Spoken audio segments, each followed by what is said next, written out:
Mali's military junta, led by Colonel Assimi Goïta, has strongly condemned what they described as illegal sanctions imposed on the country by the Economic Community of West African States. Why do France and ECOWAS strongly oppose leaders who defy their dictation? France favors obedient leaders, often referred to as puppet leaders, and ECOWAS ensures that France's preferences are upheld. Any nation that resists becoming a puppet leader faces significant challenges. However, Mali took a different path. When confronted with pressure, instead of capitulating, they chose to act unexpectedly. Mali's leadership publicly criticized France to push back elections until 2025. The Authority of Heads of State and Government also said the proposal by the military junta to hang on to power. They expressed views that were considered unconventional. But what were these views exactly? Let's find out.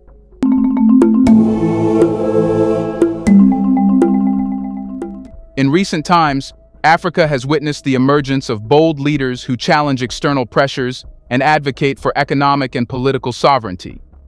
Among these leaders stands Colonel Assimi Goïta, Mali's military leader, who has recently ignited controversy with startling revelations about the Economic Community of West African States, ECOWAS, and its impact on Mali's economic landscape. What does he have to say? In 2022, Mali found itself at a pivotal juncture in West African politics when ECOWAS, a consortium of neighboring nations, imposed sanctions aimed at fostering democracy. However, these measures inadvertently exacerbated Mali's economic woes rather than alleviating them, plunging its populace into further hardship. To mitigate the sanctions' adverse effects, Mali turned to Guinea's ports for trade.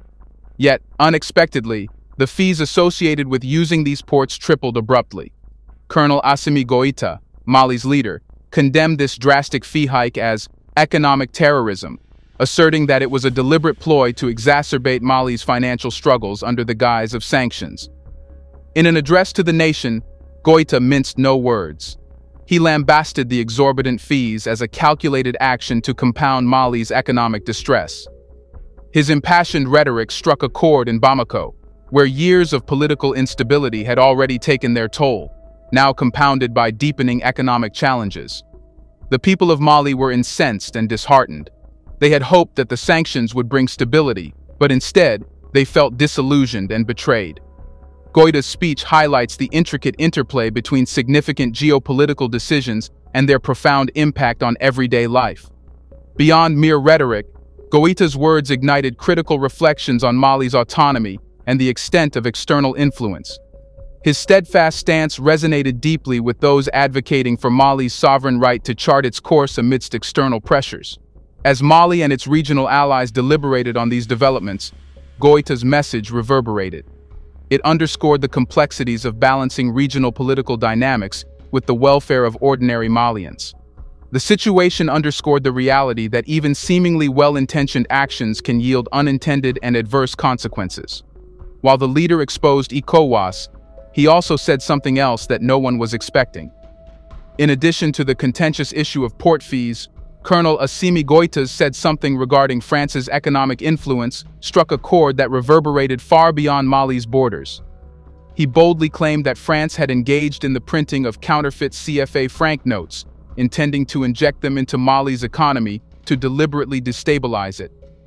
This accusation resonated deeply within Mali and across the broader African continent, echoing historical precedents of economic manipulation by former colonial powers. The assertion made by Goïta drew stark parallels to a dark chapter in African history, Operation Persil. In 1958, following Guinea's bold move to declare independence from the CFA franc and reject French control, France allegedly embarked on a clandestine operation. Operation Persil involved flooding Guinea's nascent economy with counterfeit currency, aimed at undermining its stability and punishing its audacious bid for independence.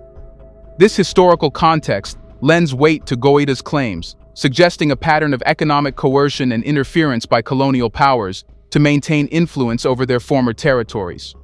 For Mali, a country grappling with internal strife and external pressures, Goïta's revelations struck at the heart of concerns about sovereignty and economic autonomy. The CFA franc, a currency tied to the French treasury even after African countries gained political independence, has long been a symbol of France's enduring economic influence in its former colonies. Critics argue that this monetary arrangement, despite reforms in recent years, perpetuates economic dependency and limits the fiscal policies African nations can pursue to foster sustainable development. Goïta's accusation against France of printing fake CFA franc notes underscores broader debates about neo-colonialism and economic sovereignty in Africa. Critics of French economic policies in Africa argue that these policies often prioritize French interests over local economic development, perpetuating a cycle of dependency and inhibiting true economic empowerment. The controversy reignites discussions about the extent of France's economic leverage and its implications for African nations striving to achieve self-determination and economic prosperity. In Mali, where the repercussions of external economic interventions are keenly felt, Goïta's accusations sparked intense debate and scrutiny. Supporters of his claims point to historical precedents and ongoing economic disparities as evidence of continued economic manipulation. They argue that such actions undermine efforts to achieve genuine economic stability and growth, perpetuating cycles of poverty and political instability. It's no more a question of being a former colonialist power. It's finished this period. I think we enter into a globalization period. That means that, first of all, we have more competitors that are more aggressive, that are more easy to deal with, let's say. And also, we didn't adapt as French or European country, or even the American, they didn't adapt their approach to the continent, because also we have new generation, we have new needs, new, let's say, demand from partnership. And main point is the fact that now the population, they ask for sharing the wealth and the resources that they have on their own soil. So, and mainly what is always said, and you can hear that at any coup or any demonstration, is the fact that, the narrative is that they fight against a government which is linked to a power, a foreign power, France or US. And what does France have to say about it? Here's a reminder to please like and share the video and subscribe to our channel to watch more videos on Black culture, history, civilization, and identity. Let's continue now. In response to Colonel Assimi Goïta's startling allegations of economic manipulation, France issued a firm denial of any involvement in printing counterfeit CFA franc notes or engaging in economic sabotage aimed at Mali or any other African nation. French officials categorically rejected Goïta's claims, emphasizing their commitment to fostering cooperative relations based on mutual economic development and regional stability. French authorities, including diplomats and government spokespersons, swiftly addressed the allegations with a stance of diplomatic assurance. They reiterated France's historical and ongoing commitment to its former colonies' economic well-being, highlighting investments in development aid, technical assistance, and cultural exchanges as pillars of their cooperative approach. However, the denial was met with skepticism both within Mali and across the broader African continent. Critics pointed out that while France vociferously denied the allegations, they failed to provide concrete evidence to substantiate their innocence. The absence of definitive proof fueled suspicions and underscored the challenges of verifying clandestine economic activities in a globalized financial system. French officials, while maintaining their innocence, expressed readiness to engage in evidence-based dialogue to address Mali's concerns and reaffirm the principles of international cooperation. They stressed the importance of transparency and accountability in bilateral relations, urging for constructive dialogue to resolve misunderstandings and foster mutual trust. Nevertheless, the lack of compelling evidence from France raised eyebrows and prompted calls for greater scrutiny of economic relations between former colonial powers and their African counterparts. Critics argued that without transparent investigations and verifiable evidence, accusations and denials would continue to deepen mistrust and hinder efforts to promote genuine economic partnership and regional integration. The controversy surrounding Goïta's allegations against France highlighted the complexities of diplomatic relations and economic interdependence in a post-colonial context. It underscored the lingering suspicions and historical grievances that shape perceptions of international economic interactions between Africa and its former colonizers. Here is another important thing that must not be overlooked.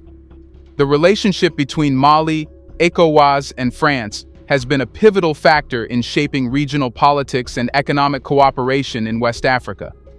In recent years, Mali's internal political instability, marked by coups and governance challenges, has strained its relations with both ECOWAS and France. ECOWAS, guided by principles of democratic governance and regional stability, has taken a proactive stance in response to political crises in member states, including Mali.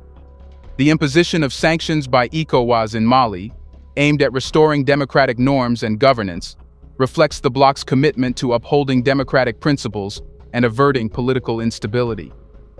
From Mali's perspective, however, the imposition of sanctions and external interventions by ECOWAS and France have been perceived as intrusive and motivated by external interests. Critics within Mali argue that these interventions undermine national sovereignty and hinder domestic efforts to address political and economic challenges independently.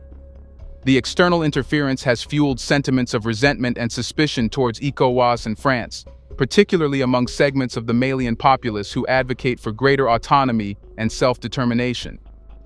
The notion of jealousy or a reluctance to see Mali progress emerges from a complex interplay of historical, economic, and geopolitical factors. Mali, with its rich cultural heritage and strategic location in West Africa, holds significant potential for economic development and regional influence. I think what we're actually looking at here is less backlash against France and more actually looking at what has happened in post-colonial Africa. And this doesn't just include the Sahel, but it includes the entire region. And really the promises or the expectations that we had of post-colonial Africa was to have greater democratic societies, more freedom, more prosperous economies, helped by aid from the West. And that has not really happened. And of course, we've seen this take hold in the Sahel, and it's been against France because France is really one of the biggest actors there. But I don't see this as particular anti-French sentiment. I think that we can see this democratic backsliding happening in many other countries across the region. Because France is the biggest player there, it's the one that will get the most attention and the most focus. But for me, what is the most concerning about the events that have taken place and all of the coups that we have seen for the past... But why has the leader become vocal about all of this now? Has France made the leader finally break his silence? The leader's sudden vocal stance on these issues can be attributed to a culmination of factors, chief among them being France's persistent interference and its recent actions that have exacerbated Mali's security challenges. France's military intervention in Mali since 2013, ostensibly to combat militant groups, has instead been criticized widely for its failure to stabilize the region. Despite deploying thousands of troops, the situation has worsened, with increased violent attacks, significant casualties, and a staggering number of displaced people, surpassing 2.5 million. Malian resentment towards France's intervention has grown palpably, particularly following the military coups in 2020 and 2021, which strained relations between the two nations. These events culminated in Mali's decision to expel French forces in 2022, a move that underscored the deteriorating diplomatic ties and Mali's assertion of sovereignty amid accusations from France. The recent accusations leveled by Mali's government against France, branding them as attempts to destabilize and isolate Mali, also show alliances with Russian mercenaries. Due to the illegitimacy of the coup d'etat government that will halt our fight against terrorism, Mali is so isolated today that they only have one partner, the mercenaries of the Wagner Group. That's all they can find. The only partner today of Mali is Wagner. Everyone else wants Mali to return to democracy and fight against terrorism. This rhetoric not only signifies a shift in Mali's diplomatic stance but also mirrors broader sentiments across former French colonies in Africa, where there is a growing tide of resistance against neo-colonial influences. France's historical exploitation of its former colonies persists through economic channels, where French multinational corporations dominate crucial sectors such as uranium mining, plantations, and oil refining. These industries often operate with little regard for local environmental and economic stability, exacerbating crises that drive African migration to Europe while simultaneously fueling right-wing sentiments within France.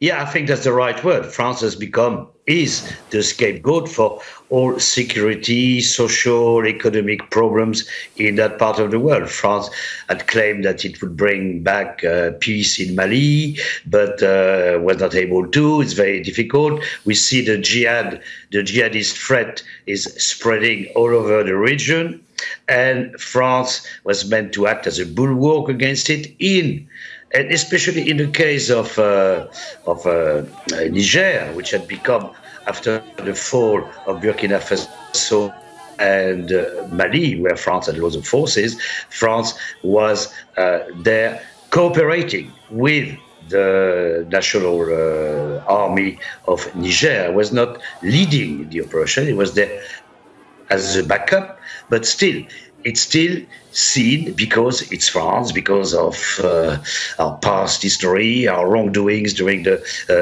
period of Africa, during the period of France-Afrique, obviously is the ideal. This neo-colonial dynamic has not gone unchallenged. Activists in both France and Africa have mobilized against these exploitative practices, advocating for accountability and justice. Their efforts aim to disrupt a system that prioritizes private profit over public welfare, pushing for more equitable and sustainable economic relationships. But why are France and ECOWAS and France doing all this? France, historically linked with its former colonies in Africa, maintains a strong interest in Mali's stability and development. This interest, however, is viewed by some as part of a complex relationship marked by economic ties and historical legacies. Mali, like many African nations, faces the challenge of balancing its development aspirations with external expectations and influences. ECOWAS, the Economic Community of West African States, plays a crucial role in regional affairs. Comprising 15 member states, it aims to promote economic integration and political stability among its members. However, its actions in Mali, including sanctions aimed at influencing the country's leadership, highlight the complexities of regional diplomacy and governance. The current leader of Mali is committed to asserting national sovereignty and promoting development amidst these external pressures. His stance against foreign interference has garnered support from some quarters within Mali, who view him as a defender of national interests in the face of external pressures.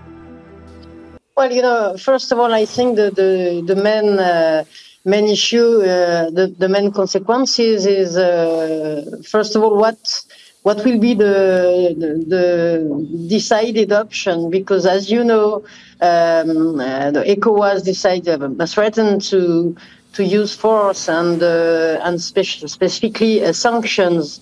And we know that imposing sanctions will, first of all, have a big impact. Sanctions, often used as a diplomatic tool, have become contentious in Mali's political landscape. They present not only economic challenges, but also raise questions about sovereignty and the right of nations to chart their course free from external dictates. Experts argue that France's interests in Mali, including economic investments and security concerns, reflect its broader engagement in the region rather than solely exploitative motives. Mali's natural resources, such as gold and uranium, are significant factors in global markets, influencing foreign interests and engagements.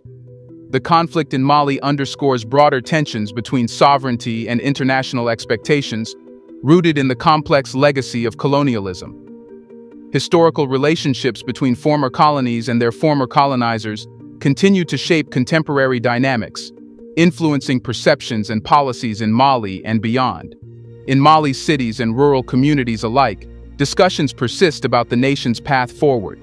Is Mali's struggle a quest for economic justice and self-determination, or a negotiation of its place within global networks of influence and trade? What does Goïta being vocal highlight? The vocal stance of leaders like Goïta in Mali highlights a crucial narrative of resilience and determination amidst external pressures. These leaders, embodying a steadfast commitment to their nation's sovereignty, exemplify a proactive approach against economic exploitation and underscore the urgent need for economic autonomy. The leadership of Goïta signifies a departure from passive acceptance of external dictates towards a proactive advocacy for African nations to assert control over their economic destinies. Goita's vocal stance resonates particularly in the context of economic exploitation. Mali, like several other African nations, has often found itself entangled in economic arrangements that prioritize external interests over local development.